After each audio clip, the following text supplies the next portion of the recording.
గుడ్డెవాడి దగ్గర తీసుకెళ్తాడు. బైక్ పాడైపోతే మెకానిక్ దగ్గర తీసుకెళ్తాడు. ఇది మనందరికీ తెలిసిందే. కానీ ఈరోజు మనిషికున్న సమస్య ఏమిటంటే మనిషే పాడైపోయాడు. మనిషి పాడైపోయాడు, ఆ మనిషి మనసు పాడైపోయింది. ఇప్పుడు మనిషి బాగుపడాలంటే ఎవరి దగ్గరికి వెళ్తే మనిషి బాగుపడతాడు? మనిషిని సృష్టించిన దేవుని దగ్గరికి వెళితేనే మనిషి బాగుపడతాడు. పాడైపోయిన మనిషి బాగుపడాలంటే మనిషిని సృష్టించిన ఆ దేవుని దగ్గరికి మనిషి వెళ్ళలేడని ఆ దేవుడే ఈ భూమి మీదకు దిగొచ్చేశాడు.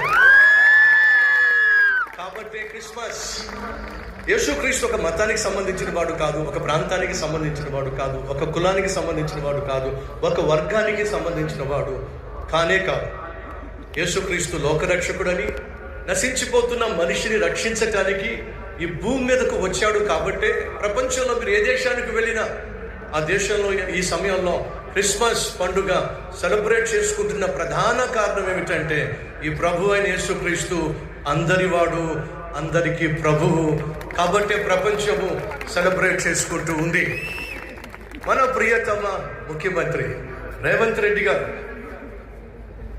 దేవుడు మీకు ఇచ్చినటువంటి విలువైన స్థానం, మీరు ఒక ప్రాంతానికో, ఒక వర్గానికో, ఒక కులానికో, ఒక మతానికో చెందినవారు కాదు, అందరినీ సమానంగా చూసేవారు. కాబట్టే కదండి మేమందరం రాగలిగాం. ఈ విధంగా ప్రభువును క్రిస్మస్లో హృదయపూర్వకమైన యేసుక్రీస్తు లోకానికి వచ్చినప్పుడు మనిషిని ప్రేమించడానికి వచ్చాడు, ప్రేమను చూపించడానికి వచ్చాడు, ప్రేమను నేర్పించడానికి వచ్చాడు.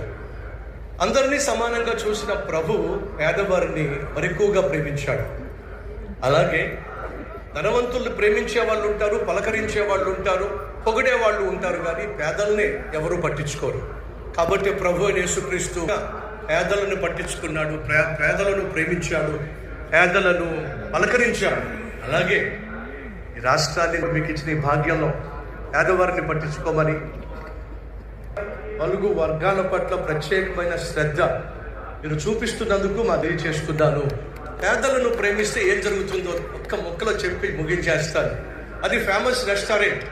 ఆ పట్టణంలో చాలా మంది జనం అక్కడికి వెళ్తారు, కిటకిటలాడుతూ ఉంటుంది. ఆ ఫేమస్ రెస్టారెంట్లో ఒక అమ్మాయి సర్వ్ చేస్తూ ఉంటుంది. ఆ ఫేమస్ రెస్టారెంట్లోకి ధనవంతులు వస్తారు, దర్జాగా కూర్చుంటారు. కానీ అనుకోకుండా ఒకరోజు ఒక ముష్టివాడు ఆ రెస్టారెంట్లోకి వచ్చేసాడు. అది చూసిన మేనేజర్కి కోపం వచ్చింది. డబ్బున్న వాళ్ళు వచ్చి భోజనం చేస్తే రెస్టారెంట్లో ఆర్డర్ ఇస్తారు.